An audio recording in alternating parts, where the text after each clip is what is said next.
Hello दोस्तों, आज की ताज़ा खबरें। अवमानना याचिका पर रास्ता निकालेगी कैबिनेट उप समिति।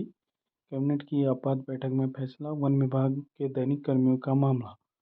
24 को सुप्रीम कोर्ट में अवमानना याचिका पर देना है धामी सरकार को जवाब। 40,000 से ज़्यादा कर्मियों की उम्मीदों को लगे पंख। सुप्रीम कोर्ट ने राज्य सरकार को वन विभाग के दैनिक वेतनभोगी कर्मचारियों के मामले में स्पष्ट निर्णय लेने के निर्देश दिए हैं। कोर्ट के कड़े रुख से राज्य के कई विभागों में तैनात 40,000 से अधिक दैनिक वेतनभोगी वर्क चार्ज और आउटसोर्स कर्मचारियों की उम्मीदों को भी पंख लग गए हैं। सुप्रीम कोर्ट ने वन विभाग के दैनिक वेतनभोगियों की अवमानना याचिका पर कैबिनेट की उपस्थिति उप समिति बनाने का निर्णय लिया है। उप समिति कोर्ट में अपना पक्ष रखने के लिए विधिक रास्ता निकालेगी। सुप्रीम कोर्ट की खंडपीठ अवमानना याचिका पर वित्त और वन विभाग के अफसरों को नोटिस किए गए हैं। 24 सितंबर को सुप्रीम कोर्ट में अवमानना याचिका पर सरकार को अपना पक्ष रखना है। कुमाऊं से जुड़े मुख्यमंत्री पुष्कर सिंह धामी ने बैठक की अध्यक्षता की।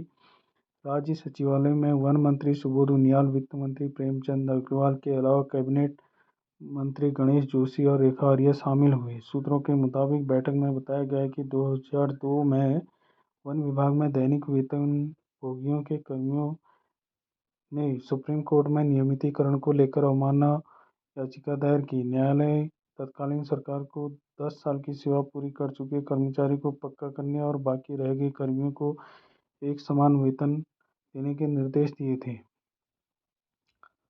आपदाग्रस्त इलाकों का दौरा करेंगे प्रभारी मंत्री। राज्य में आपदा प्रभावित क्षेत्रों में विकास कार्य को लेकर चर्चा हुई। निर्णय हुआ कि सभी प्रभारी मंत्री जिलों में आपदा प्रभावित क्षेत्रों का दौरा करेंगे और डीएम संघ पुनर्निर्माण और राहत कार्यों की रणनीति बनाएंगे। बैठक में वित्त विभाग की ओर से 17वें वित्त आयोग के संभावित दौरे के मद्देनजर एक प्रस्तुतिकरण भी दिया गया। वर्ष 2002 से लड़ी जा रही है सुप्रीम जंग। कुमाऊं वन श्रमिक संघ सुप्रीम कोर्ट में वर्ष 2002 से दैनिक वेतन कर्मचारियों के लिए समान काम समान वेतन की लड़ाई लड़ रहा है। सुप्रीम कोर्ट ने 10 साल की सेवा पूरे कर चुके दैनिक वेतन कर्मियों को नियमित करने का आदेश दिया था। जो नियमित होने से छूट गए थे उन्हें एक समान वेतन देने के निर्देश दिए थे, लेकिन विभाग में विसंगति बनी हुई है।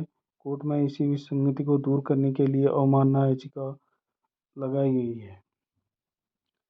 दिल्ली की तीसरी महिला सीएम बनी आतिशी, 5 मंत्रियों के साथ ली शपथ। आम आदमी पार्टी की नेता आतिशी दिल्ली की मुख्यमंत्री बन गई हैं। वह दिल्ली की 8वीं और तीसरी महिला मुख्यमंत्री हैं। उपराज्यपाल वीके सक्सेना ने उन्हें शपथ दिलाई। आतिशी के साथ 5 मंत्रियों ने भी शपथ ली। राजधानी की सबसे युवा मुख्यमंत्री बनने के बाद आतिशी ने वादा किया कि दिल्ली वालों को अब सभी काम होंगे। यह कहा कि जेल से बाहर होने पर पूर्व सीएम अरविंद केजरीवाल भाजपा की तरह की साजिश को कामयाब नहीं होने देंगे। 43 वर्षीय आतिशी दिल्ली की सबसे युवा और किसी राज्य की सबसे कम उम्र की महिला मुख्यमंत्री भी हैं। आतिशी के बाद उनकी मंत्रिपरिषद में सबसे पहले सौरभ भारद्वाज ने शपथ ली और फिर गोपाल राय, कैलाश सिंह गहलोत, इमरान हुसैन और मुकेश अहलावत ने शपथ ली। दुष्कर्म के आरोपी मुकेश बोरा का अग्रिम जमानत प्रार्थना पत्र खारिज। हाईकोर्ट ने लाल कुआं दुग्ध संघ अध्यक्ष की याचिका को किया अपोषणीय माना। कोर्ट का फिर गिरफ्तारी पर रोक लगाने से इनकार।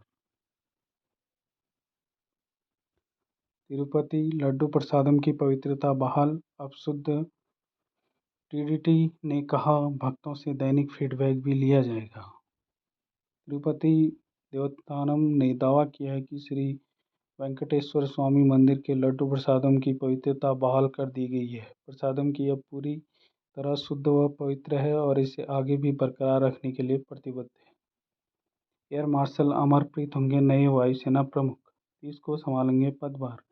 एयर मार्शल अमरप्रीत सिंह नए वायुसेना प्रमुख होंगे। वह मौजूदा वायुसेना प्रमुख एयर मार्शल विक्रम चौधरी की जगह लेंगे।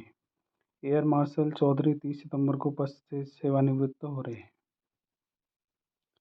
हिंद प्रशांत की शांति, प्रगति व समृद्धि में क्वाड की भूमिका बेहद अहम, बोले मोदी। अमेरिका पहुंचे पीएम, रवानगी से पहले कहा शिखर सम्मेलन व बाइडेन संग वार्ता के लिए उत्सुक। प्रधानमंत्री नरेंद्र मोदी ने कहा कि हिंद प्रशांत की शांति, प्रगति और समृद्धि में क्वाड की भूमिका बेहद अहम है।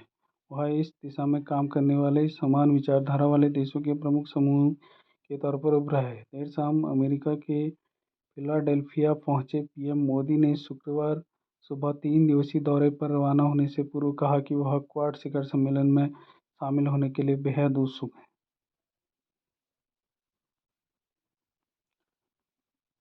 बेकरी से निकली स्वरोजगार और समृद्धि की राह। हॉलबाग क्षेत्र में की 3 न्याय पंचायतों की 560 महिलाएं कर रही हैं रोजगार। एक साल में किया 24 लाख से ज़्यादा कारोबार। राज्यपाल और सीएम भी कर चुके हैं सम्मानित। प्रगति बेकरी उद्योग के उत्पादों का प्रदर्शन राजभवन से लेकर प्रदेश के बड़े आयोजनों में भी हो चुका है। समिति से जुड़े अधिकारियों ने बताया कि राज्यपाल और मुख्यमंत्री भी इस संस्थान को सम्मानित कर चुके हैं। यह यूनिट ग्राम्य विकास की दिशा में महत्वपूर्ण कार्य कर रही है। जिला प्रशासन लगातार विकास के ऐसे कार्यों को बढ़ावा देगा जो ऐसे संस्थानों को और ज़्यादा प्रोत्साहन दिया जाएगा। बाड़े-छिना सेराघाट मार्ग पर मलबे में फंसी टूरिस्ट बस, 2.5 घंटे हाईवे जाम। कसाण बैंड के पास की घटना, बेड़ीनाग से अल्मोड़ा आ रहा था वाहन। बाड़े-छिना सेराघाट मार्ग पर कसाण बैंड के पास शनिवार को एक टूरिस्ट बस मलबे में और कीचड़ के बीच फंस गई। इस कारण स्टेट हाईवे करीब 2.5 घंटे तक जाम लगा रहा और जिस कारण यात्रियों को काफ़ी परेशानियों का सामना करना पड़ा। दोपहर करीब 12 बजे के आसपास बेड़ीनाग से अल्मोड़ा की ओर आ रही टूरिस्ट बस कसाण बैंड के पास मलबे और कीचड़ में बुरी तरह फंस गई, जिससे जाम लग गया। दोनों वाहनों की लंबी कतार लग गई और प्रशासन को इसकी सूचना दिए जाने के बाद यहां जेसीबी भेजी गई, लेकिन बस को निकाला नहीं जा सका। यात्रियों समेत स्कूली बच्चे तेज गर्मी और जाम में फंसे रहे। वाहन की छत पर अटकी टाटा सूमो, वाहन में नहीं थे यात्री। खबर रानीखेत से नगर में स्टेट बैंक के समीप चौबटिया टैक्सी पार्किंग में खड़ी टाटा सूमो अचानक असंतुलित होकर सड़क के नीचे एक भवन में की गली में जा घुसी। इस दौरान सूमो भवन की छत में अटक गई, जिस कारण बड़ा हादसा होने से टल गया। लमगड़ा और हॉलबाग में 4 करोड़ से बनेंगी सड़कें। लोक निर्माण विभाग ने 41 कार्यों के लिए आमंत्रित की निविदाएं, 23 को खोली जाएंगी। हेमा राज्य रोजगार गारंटी परिषद की सदस्यता नामित। उत्तराखंड सरकार के रतौड़ा की ग्राम प्रधान हेमा पंत को उत्तराखंड राज्य ग्रामीण गारंटी परिषद की सदस्यता नामित किया गया है। 1.13 करोड़ रुपए की सुधर रही है अठपैसिया खातीगांव सड़क। कमसर घाटी के गांव को पिथौरागढ़ के बेड़ीनाग से जोड़ने वाली असपेटिया खातीगांव बाईपास सड़क के सुधारीकरण का काम शुरू हो गया है। सड़क की मरम्मत और डामरीकरण के लिए योजना 1,13,68,000 रुपये मिले हैं। इस दिनों मरम्मत का काम किया जा रहा है। सोमेश्वर में बिजली कटौती से 30 गाँव में संकट। स्नातक स्तर पर मुख्य पाठ्यक्रम में शामिल होंगी एनसीसी। एनसीसी की पढ़ाई कराने वाला राज्य का पहला विश्वविद्यालय बनेगा एसएसजी। मुख्य विषयों के साथ ही अब विद्यार्थी तीनों सेनाओं का भी ज्ञान लेंगे। सुबन सिंह जीना विश्वविद्यालय प्रदेश का पहला विश्वविद्यालय होगा जहां राष्ट्रीय कैडेट कोर एनसीसी में शामिल होगी। विद्यार्थी हिंदी, गणित, विज्ञान के साथ अब थल, वायु और जल सेनाओं के बारे में पढ़ेंगे। विद्यार्थियों का रुझान सेना की ओर बढ़ाने के लिए स्नातक स्तर पर नियमित रूप से एनसीसी के पाठ्यक्रम को शामिल करने की योजना है।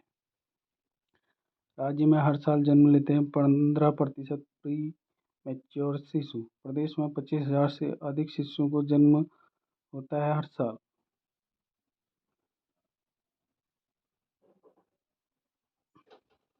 बागेश्वर जिले में 160 प्राथमिक विद्यालय एकल शिक्षक के भरोसे। एकल शिक्षक को 5 कक्षाओं का शिक्षण और अन्य कार्य देखने पर पड़ रहे हैं। 69 में से 58 शिक्षक अभ्यर्थी ने ही की ज्वाइनिंग। प्राथमिक विद्यालयों के शिक्षकों के रिक्त पदों पर तैनाती करने के लिए शिक्षा विभाग ने 2 चरणों में अभ्यर्थियों की काउंसलिंग कराई। या काउंसलिंग में 69 अभ्यर्थी चयनित किए गए, जिनमें से केवल 58 अभ्यर्थी ही विद्यालयों का कार्यभार ग्रहण किया। रामगंगा नदी के कटाव से धंस रही है चौखुटिया खीड़ा सड़क। आवाजाही में वाहनों को खतरा, तेज बारिश में मार्ग बंद होने के आसार। चौखुटिया ब्लॉक में रामगंगा नदी से हो रहे कटाव के कारण चौखुटिया खेड़ा मार्ग लगातार धंसता जा रहा है। मार्ग पर वाहनों की आवाजाही जोखिम भरी साबित हो रही है। राष्ट्रीय खेलों के लिए उत्तराखंड और खिलाड़ी तैयार। मुख्यमंत्री ने कहा, राज्य ओलंपिक खेलों में खिलाड़ी खुद को कसौटी पर कसें ताकि नेशनल गेम्स में अधिक पदक ला सकें। 2025 तक ड्रग्स फ्री उत्तराखंड के संकल्प को पूरा करने का किया आह्वान। पुलिस लाइन स्थित हेलीपैड से स्पोर्ट्स स्टेडियम तक किया मुख्यमंत्री ने रोड शो। राज्य खेलों ने प्रदेश के खिलाड़ियों को सिर्फ प्रतिभा दिखाने का मौका दिया, बल्कि इसके प्रदर्शन के आधार पर उन्हें राष्ट्रीय खेलों में हिस्सा लेने का मौका दिया। आयोजन का मकसद सिर्फ खेलों की प्रतियोगिता कराना नहीं, बल्कि प्रदेश के सुदूरवर्ती क्षेत्रों सहित सभी मेहनती और समर्पित खिलाड़ियों को एक स्तरीय मंच प्रदान करना है। यह बातें मुख्यमंत्री पुष्कर सिंह धामी ने राज्य ओलंपिक के दूसरे दिन खिलाड़ियों से कही। शनिवार को पुलिस लाइन स्थित हेलीपैड से खुली जिप्सी में सवार मुख्यमंत्री धामी ने रोड शो करते हुए स्टेडियम पहुंचे। विभागों की सूची में लटके विकास के कई प्रस्ताव। नाबार्ड और विशेष सहायता योजना में बजट की नहीं, इच्छा शक्ति की कमी। राज्य की अवस्थापना योजनाओं पर तेजी से काम करके आर्थिक विकास दर को दोगुना करने के लक्ष्य में विभागों की सुस्त कार्य प्रणाली बाधा बन रही है। पाकिस्तान पीएम मोदी से डरता है तभी सीमा पर शांति, बोले अमित शाह। जम्मू कश्मीर में कहा, राहुल की मोहब्बत की दुकान से निकल रहा आतंक का फरमान। केंद्रीय गृह मंत्री अमित शाह ने कहा कि पाकिस्तान को प्रधानमंत्री मोदी का डर होने का कारण ही सीमा पर शांति है। 3 परिवार जम्मू कश्मीर में आतंकवाद को फैलाने के लिए जिम्मेदार हैं। वह चुनाव 3 परिवारों गांधी, अब्दुल्ला और मुफ्ती परिवारों की राजनीति को खत्म करने के लिए है। कांग्रेस ने कहा, सत्ता में आए तो लाएंगे आतंकवाद। अखनूर रैली में शाह ने कहा कि यह चुनाव न केवल जम्मू कश्मीर बल्कि देश के लिए भी महत्वपूर्ण चुनाव है, क्योंकि आज़ादी से अब तक देश में 2 झंडे 2 संविधान थे। इसी को समाप्त करने के लिए श्यामा प्रसाद मुखर्जी ने बलिदान दिया। आपको याद दिलाना चाहता हूँ कि एक देश में 2 निशान, 2 प्रधान, 2 विधान नहीं चलेगा। और 5 अगस्त 2019 को पीएम मोदी ने अनुच्छेद 370 को समाप्त कर दिया। इसके साथ ही जम्मू कश्मीर में हमेशा के लिए भारत का हिस्सा हो गया। इसके बाद पहली बार चुनाव हो रहा है। पहाड़ी, गुज्जर, एसटी, ओबीसी को आरक्षण नहीं मिलता था। आपका एक वोट इसे जारी रखने वाला होगा। पंत की शतक से यादगार वापसी, शुभमन का भी सैकड़ा, भारत जीत से 6 विकेट दूर। 109 रन बनाए पंत ने 128 गेंदों पर 13 चौके और 4 छक्के की मदद से।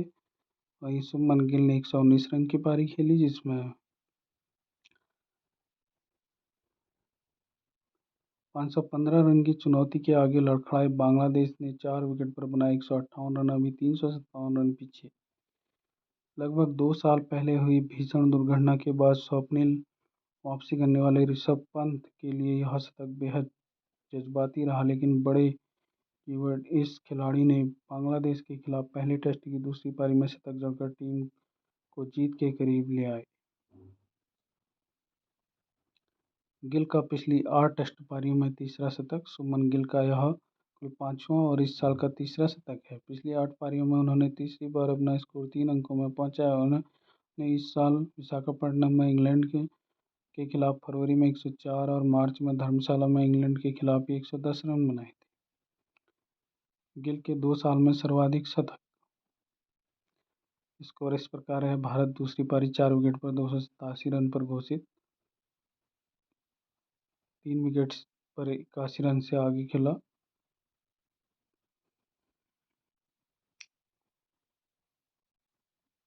दूसरा वनडे ऑस्ट्रेलिया इंग्लैंड को 271 रन का लक्ष्य। भारत की 23 सदस्यीय फुटबॉल टीम घोषित।